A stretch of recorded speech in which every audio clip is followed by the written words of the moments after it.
All right, so this is a tale of two LR3 replacement keys. If you notice, they look very similar, the same, but they're different on the inside.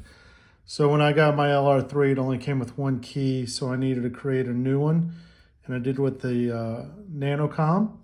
You can also use a gap tool if you buy one of those tools. Anyway, I bought one of these keys from eBay. Programmed it, everything worked fine. The only issue was it would never hold a charge that well, and even though I would drive it for the LR3 for a couple hours, it would never hold a charge for more than about 3 days.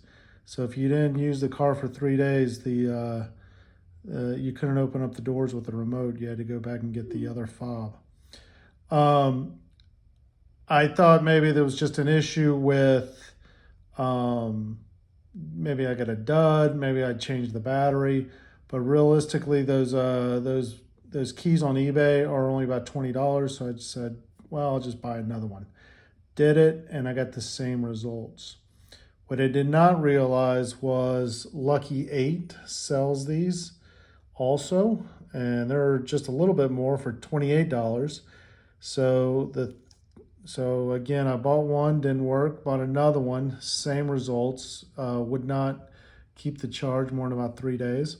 So I bought one from Lucky 8, and I've had it for a while now, and I've gone a few weeks without using the LR3, and the key keeps a charge. So there is a difference. Here's a shot of them, of both keys on the inside. If you see, the electronics are different. So there is a difference in these keys. And again, you can use a NanoCom. Here's a picture of the NanoCom. That's what I used. Or you can use a gap tool.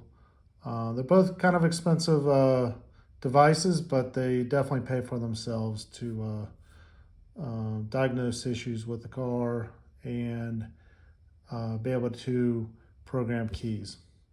Hope this helps somebody else.